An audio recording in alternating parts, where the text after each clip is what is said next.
Hello. और दोस्तों कैसे हो?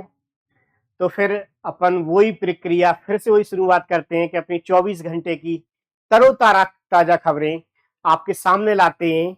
और हम बिना समय व्यर्थ किए हुए, हमें पता है कि आप लोगों का समय कितना महत्वपूर्ण है। आप लोग घर से बाहर रह रहे हो, पढ़ाई कर रहे हो, सर्दियों का समय है, तो इस समय तो वैसे ही पढ़ाई कम होती है। लेकिन अगर आपकी पढ़ाई कम होती हो तो बिल्कुल टेंशन ना लें, और आप फिर से आप वहीं चलते हैं अपन तरोताजा खबरें 24 घंटे की। तो ठीक है दोस्तों, तो अपन आगे बढ़ते हैं और अपन खबर देखते हैं। एक देखिए, आप लोगों ने पूरा बैंकिंग सिस्टम हमसे पढ़ लिया है। ये मीटिंग भी आपने पढ़ोगी, एमपीसी। एक मीटिंग होती है हर साल का, एक क्या होती है, ये हर साल मीटिंग होती है एमपीसी की। तो आखिरकार हमें देखेंगे मौद्रिक मॉनिटरी पॉलिसी कमेटी, एमपीसी की हर साल बैठक होती है।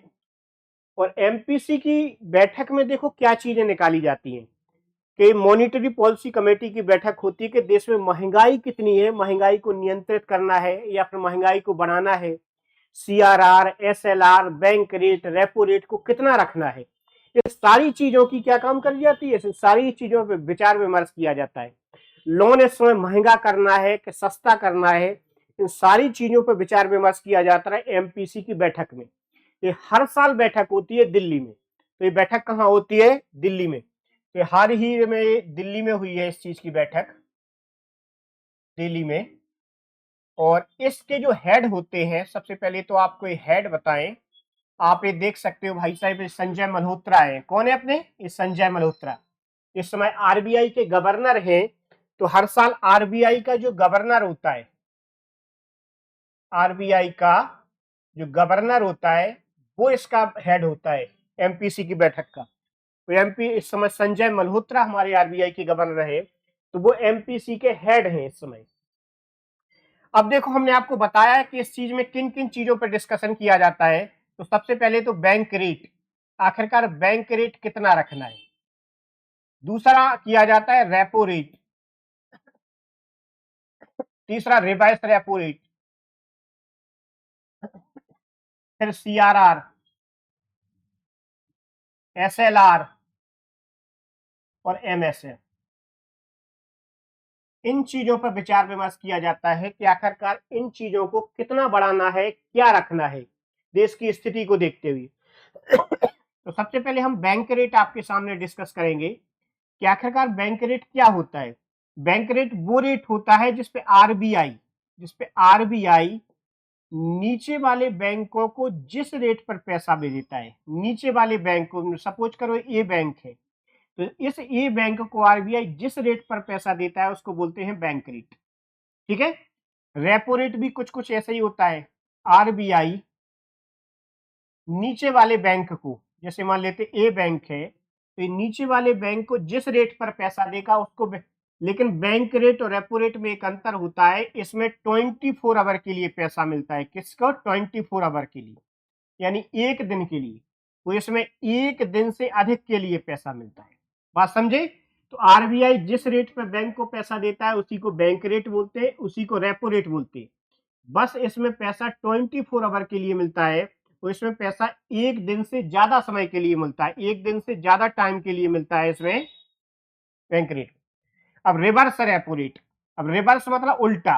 इसमें क्या होता है, आरबीआई नीचे वाले जो बैंक हैं उनके पास जो एक्सेस पैसा होता है उसे अपने पास मंगा लेता है, उसको बोलते हैं रिवर्स रेपो रेट। ठीक है।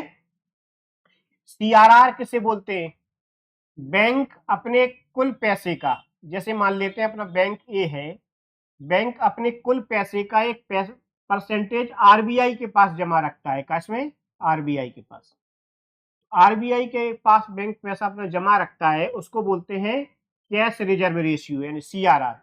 इस समय सीआरआर 4% चल रहा है। कितना? 4%। यानी बैंक 100 रुपए में से 4 रुपए ऊपर रखेंगे तो बाकी 96 रुपए कहां देंगे?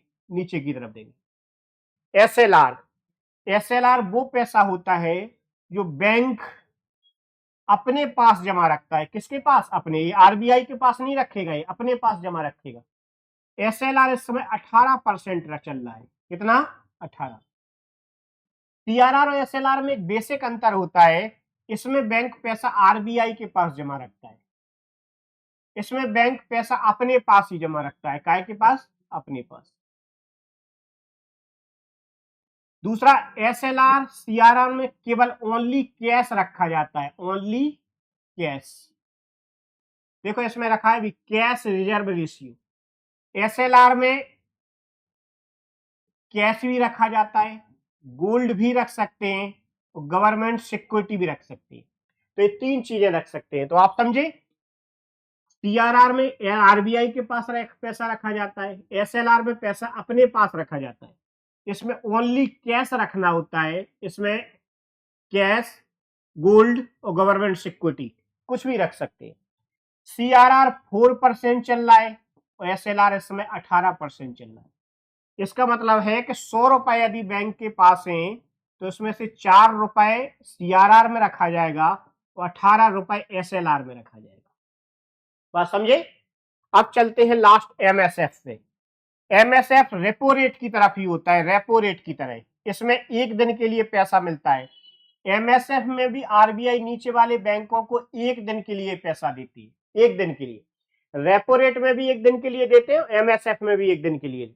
बस अंतर इतना होता है कि रेपो रेट से MSF का परसेंटेज ज्यादा होता है। MSF पे जो पैसा मिलता है वो लोन ज्यादा लगता है, यानी MSF पर 0.025% ज्यादा लगता है।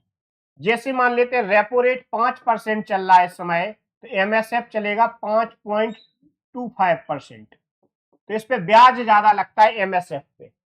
दूसरा अंतर यह भी है कि रेपो रेट पे पैसा लेने की एक लिमिट होती है कि आप जैसे मान लेते हैं कि 1 लाख रुपए लिमिट रख दी है, तो RBI नीचे वाले बैंकों को 1 लाख रुपए ही पैसा दे सकता है, इसके बाद नहीं दे पाएगा। अगर इसके बाद किसी और बैंक को लेना हो तो फिर वो MSF पे लेगा। बात समझे? तो इस पे लिमिट है और इस पे लिमिट नहीं है, यानी अनलिमिटेड है। जैसा आप भोलाराम में खाना खाते तो नहीं लिखा रहता है अनलिमिटेड, तो ये अनलिमिटेड है। दूसरा, बैंक अपने पूंजी का 1% से ज्यादा पैसा नहीं ले सकती MSF पे, यानी बैंक की पूंजी 1 लाख रुपए है तो उसका 1% ही पूंजी पे MSF पे ले सकती।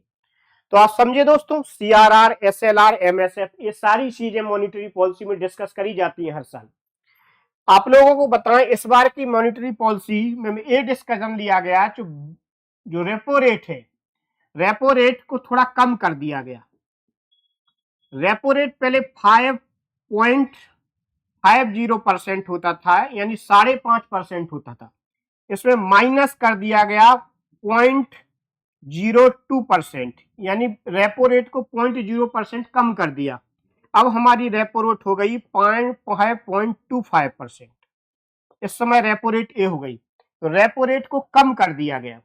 अब आप देखोगे जब रेपो रेट को कम कर दिया तो इससे क्या प्रभाव पड़ेंगे इस बार मॉनेटरी पॉलिसी की। अब एक बात बताओ, ऊपर से जब नीचे रेपो रेट यानी बैंक को मिलने वाला लोन सस्ता हो गया तो बैंक भी नीचे लोन सस्ता देंगे। अब भाई RBI से पहले 5.5% पे मिल रहा था रेपो, अब 5.25 पे मिल रहा है, यानी 0.25% क्या हो गया, कम हो गया। तो भाई जब ऊपर से लोन बैंकों को कम सस्ता मिला गया तो आप लोगों को भी सस्ता देंगे, और जब आप लोगों को सस्ता देंगे तो आप लोगों को मिलने वाला home loan, car loan, education loan, यानी हर तरह का लोन क्या हो जाएगा, सस्ता हो जाएगा। बात समझे? तो ये डिसीजन लिए जाते हैं मॉनिटरी पॉलिसी में। तो इस बार डिसीजन लिया गया कि बैंक रेपो रेट को 0.25% कम कर दिया गया। ठीक है, तो आपको ये याद रखना है कि मॉनिटरी पॉलिसी की बैठक हर साल दिल्ली में होती है, उसके जो हेड होते हैं वो RBI के गवर्नर होते हैं। इस समय हमारे RBI के गवर्नर है संजय मल्होत्रा। तो इससे अच्छी एक चीज और बता दें, संजय मल्होत्रा से पहले RBI के गवर्नर थे शक्तिकांत दास। कौन थे? शक्तिकांत दास 6 साल पूरे करके गए हैं, 6 साल रहे हैं। वैसे RBI के गवर्नर का टाइम पीरियड 5 ईयर होता है। कितना? 5 ईयर। लेकिन शक्तिकांत दास ने 1 साल अतिरिक्त पूरा किया, क्योंकि उनसे पहले जो RBI के गवर्नर थे उर्जित पटेल, वो अपना 1 साल पहले रिजाइन देके चले गए थे, इसलिए उनका 1 साल शक्तिकांत दास को मिल गया था। इससे पहले हम आरबीआई के गवर्नरों पर बात करें तो अभी कौन है, संजय मल्होत्रा। इससे पहले थे शक्तिकांत दास, शक्तिकांत दास से पहले थे उर्जित पटेल, उर्जित पटेल से पहले थे रघुराम राजन। ये हमारे अभी हाल के गवर्नर हैं, संजय मल्होत्रा, शक्तिकांत दास, उर्जित पटेल और रघुराम राजन। रघुराम राजन बड़े चर्चित आरबीआई के गवर्नर रहे हैं, इनके बारे में आप सुना हो। ये सरकार की नोटबंदी के एकदम खिलाफ थे, एकदम मोदी सरकार को ये बोल रहे थे कि आप नोटबंदी नहीं कीजिए, इससे हमारी अर्थव्यवस्था चौपट हो जाएगी। लेकिन मोदी सरकार ने उनकी बात नहीं मानी और इस चीज को उन्होंने क्या काम किया, नोटबंदी कर दी। इसके बाद उन्होंने तुरंत रिजाइन दिया और यहाँ पर ऑक्सफोर्ड यूनिवर्सिटी में प्रोफेसर थे, वहीं पर चले गए। इनकी एक फेमस बुक है फ्रंट लाइन। कौन सी? Front line. ये आपके एग्जाम में बुक पूछी गई, फ्रंट लाइन रघुराम राजन की बुक थी। ठीक है, तो हमने इतना जानना था आपको मॉनिटरी पॉलिसी में। अब ये देखो, आप इनको देख रहे हैं, पुतिन है इस समय, पूरी दुनिया में तबाही मचे हुई है, दुनिया के डॉन है इस समय। लेकिन अच्छी बात है कि हमारे रसिया के साथ संबंध अच्छे हैं, तो पुतिन साहब इंडिया आए थे। और एक बात और बता दें, यूक्रेन के युद्ध के बाद 2 साल के बाद पुतिन किसी विदेशी यात्रा पे गए हैं तो वो इंडिया है। तो इस चीज से अंदाज लगाया जा सकता है कि भारत और रसिया के संबंध कितने गहरे हैं। भारत और रसिया के संबंध एक मित्र के नहीं, एक भाई के संबंध है। इसलिए पुतिन अभी हाल ही में इंडिया आए थे। और आपको पता हो, इंडिया और रसिया के बीच समझौता हुआ है, रॉल्स समझौता। कौन सा? रॉल्स। ये हथियारों से रिलेटेड समझौता है, हथियारों से रिलेटेड। और इससे रिलेटेड आपको पता है कि कितने नौसैनिक को हवाई अड्डों तक पहुंच मिलेगी अपने? तो इसका आंसर है 40 हवाई अड्डों तक भारत की पहुंच बन जाएगी सीधी। इससे रिलेटेड हम कुछ और चीजें बताते हैं कि रसिया की एक बात बताएं, रसिया का अपना 70% हथियार हम रसिया से खरीदते हैं। हम जितना हथियार खरीदते हैं उसका 70% हम रसिया से खरीदते हैं। और रसिया का एक हथियार तुमने सुना होगा, सुखोई। ये सुखोई एक लड़ाकू विमान है। एक है मिग। मिग मिग की कोई भी सीरीज है, मिग में बहुत सारे आ गए हैं, मिग 29। इसके बाद है आईएनएस विक्रमादित्य।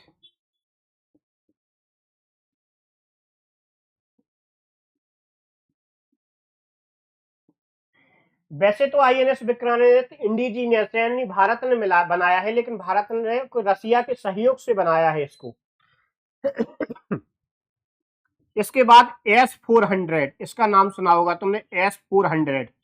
ये लेटेस्ट टेक्नोलॉजी है, दुनिया में रसिया ने अपन को दी है। इसका यूज है कि 400 किलोमीटर तक मिसाइल को मार कर सकती है। जैसे मान लेते हैं पाकिस्तान से कोई मिसाइल छूट रही है, तो इसको अपन क्या काम करते हैं, जैसे मान ले इंडिया का बॉर्डर है, अपन पाकिस्तान के यहां पर इसको खड़ा कर देंगे। ये ट्रक में लगी होती है, ट्रक में लोड होती है, तो ऐसी मिसाइलें लगी होती हैं इसमें। और जैसे ही पाकिस्तान से कोई मिसाइल छूटेगी, अपनी मिसाइल ट्रैक कर लेगी और उतनी उससे ज्यादा स्पीड से जाएगी, पाकिस्तान को वहीं मार देगी।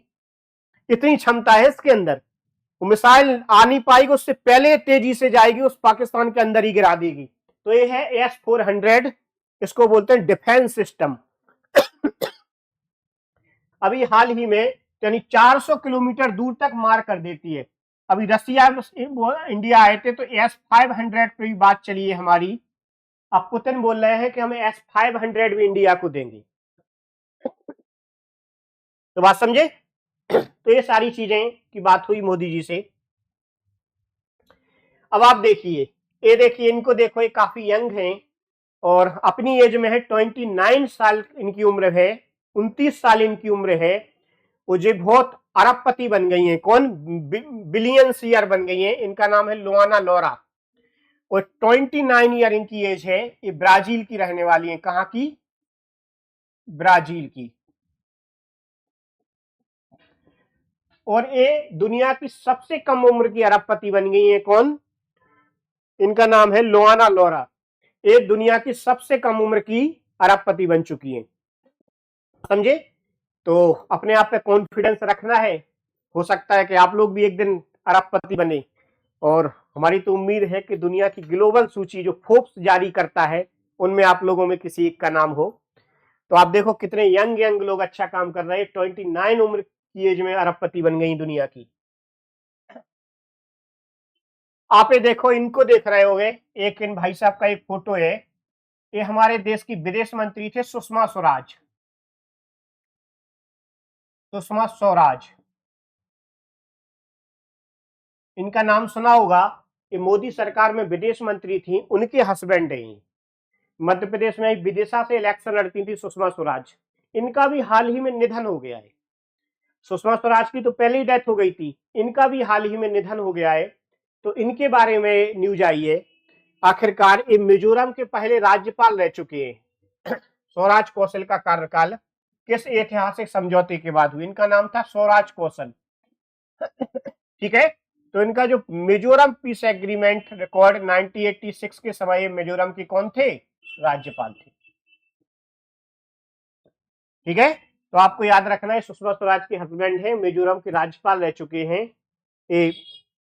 अब आप देखो मिजोरम, इसके बाद देखो, हमने आप लोगों को बताया था कि सबसे लंबा कार्यकाल जिसने पूरा किया था वो है पवन चामलंग। हमने उस दिन बताया था 24 ईयर तक क्या रह चुके हैं? सीएम रह चुके हैं, 24 सालों तक। और इसके बाद हमने बताया था कि कौन बन चुके हैं? नीतीश कुमार। नीतीश कुमार अभी जो बिहार के सीएम बने हैं, वो इसके बाद 9th टाइम सीएम बन गए, 9वीं बार। इसके बाद तुम वो एक और बताओ, दिल्ली की सीएम कौन है? दिल्ली की सीएम है रेखा गुप्ता।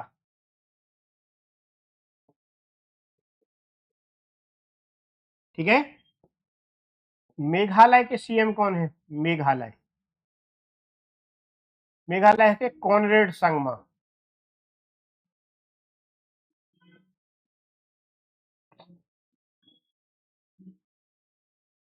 बात समझे? तो दिल्ली की एक महिला राज्यपाल है, कौन है? रेखा गुप्ता।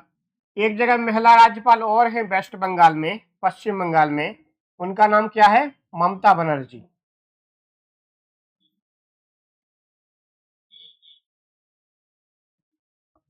ममता जी को याद रखना है, इनकी मोदी सरकार से एकदम 36 कहां खड़ा है ममता बनर्जी का। बात समझे, हमेशा चर्चा में बनी रहती है ममता बनर्जी। अभी हाल ही में मैसी, एक बहुत बड़े फुटबॉलर थे, उनका प्रोग्राम हुआ था कहां? कलकत्ता में। तो उसके प्रोग्राम में भगदड़ मच गई थी। तो ये आप लोगों को याद रखना है। इसके बाद चलते हैं अपन आगे। देखो, ये यूनिवर्सिटी आप देख रहे होंगे, ऑस्ट्रेलिया की यूनिवर्सिटी है। ऑस्ट्रेलिया की इस यूनिवर्सिटी में गुरुग्राम यानी गुड़गांव में अपना कैंप खोल दिया है। कहां पर? ऑस्ट्रेलिया की विक्टोरिया यूनिवर्सिटी। कौन सी? विक्टोरिया यूनिवर्सिटी ने हाल ही में भारत में कहां पर अपना अंतरराष्ट्रीय कैंपस खोला है? तो पहला खोला है गुरुग्राम। गुरुग्राम पहले गुड़गांव, गुड़गांव का नाम है, गुड़गांव। गुड़गांव हरियाणा में है। कहां? हरियाणा। और ये बिल्कुल दिल्ली से लगा हुआ है। कहां से? दिल्ली से लगा हुआ, दिल्ली के बिल्कुल पास में, ये हरियाणा में। तो हरियाणा में इस विक्टोरिया यूनिवर्सिटी का कैंपस खुल रहा है।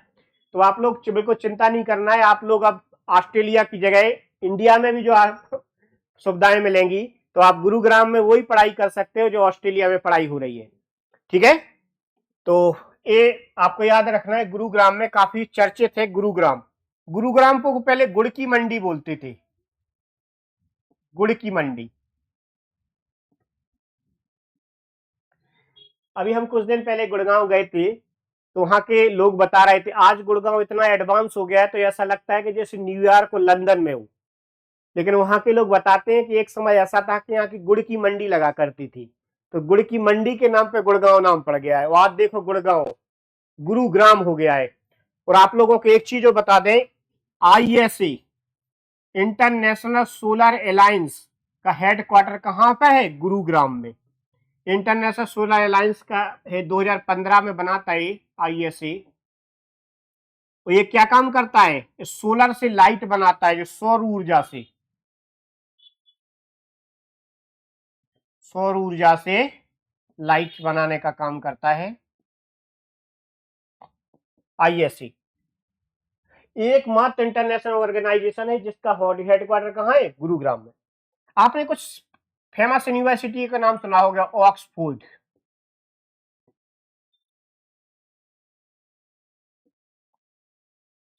ऑक्सफोर्ड, ठीक है।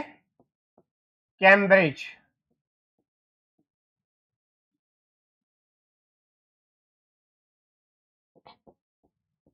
हार्वर्ड, ये कहां पर है?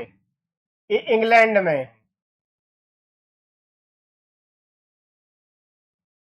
ये भी इंग्लैंड में। ये USA में है। ये दुनिया की 3 बड़ी यूनिवर्सिटी हैं, ऑक्सफोर्ड, कैम्ब्रिज और हार्वर्ड, ठीक है। अब इसके बाद अपन चलते हैं आगे। ये आप देख लो, इनको जानते होंगे,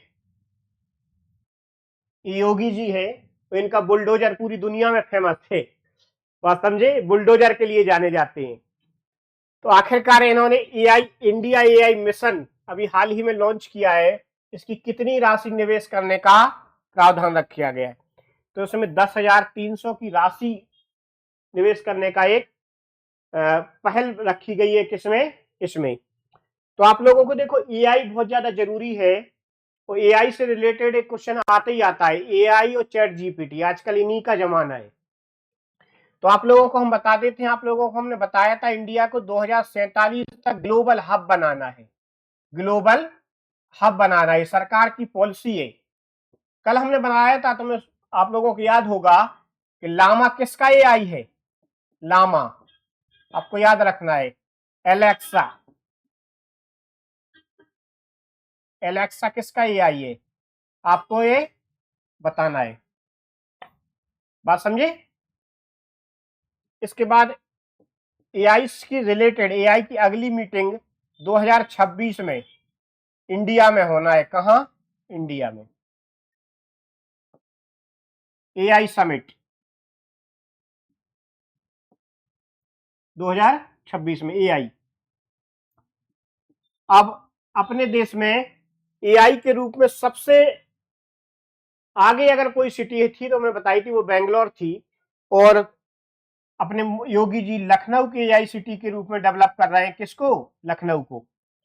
तो आखिरकार और भी AI के बारे में जो भी जानकारियां हैं वो आप लोग जुटाते रहो, एक पेज बना लो, वहां पर उनको मेंशन कर दिया करो, ठीक है। और आप लोग एक जो सीरीज हम चला रहे हैं उस चीज को आप फायदा उठाते रहो। और एक चीज हम आप लोगों को और बताते हैं, हम इंटरव्यू पैनल में बैठते हैं, जो टीचर वहां पर क्वेश्चन पूछते हैं वो एक भी क्वेश्चन ऐसा नहीं होता है कि जो आप 1-2 महीने पढ़ोगे और इस चीज से आंसर ना मिल जाए। हम आप लोगों को वो सारी चीजें बताएंगे कि डोनाल्ड ट्रंप के टैरिफ वार का क्या प्रभाव पड़ रहा है, पुतिन की यात्रा से क्या प्रभाव पड़ेगा, JNG, H1B वीजा पॉलिसी, दुनिया भर की सारी न्यूज़ें हम आपको बताएंगे, बात समझे। तो आप इन चीजों का लाभ लेते रहो। 20 मिनट की केवल सीरीज है, 20 मिनट, कोई जो बड़ा समय नहीं है। और कुछ लोग, यदि जिन लोगों का दिमाग तेज है, क्योंकि आप लोग तो जेनजी हो, तो आप लोगों का दिमाग तेज है, तो आप लोग 2x की स्पीड पर भी देख सकते हो इस चीज को। तो आप लोग को धीरे धीरे धीरे धीरे अपन लोगों को चीजों के बारे में जानकारी जुटाना है। चीजें अपन को आजकल ज्यादा नहीं जानना है, लेकिन जितना जानना है वो अच्छे से जानना है, उसके दाएं बाएं सारी चीजें जानना है। आजकल की दुनिया ऐसी है, ज्यादा नहीं जानो, अच्छे से जानो। तो बात समझे। तो आप लोग इस चीज का लाभ उठाते रहो, ठीक है दोस्तों। तो ठीक है, नमस्कार दोस्तों। इसी के साथ साथ हम इसको विराम देते हैं, और थैंक यू दोस्तों।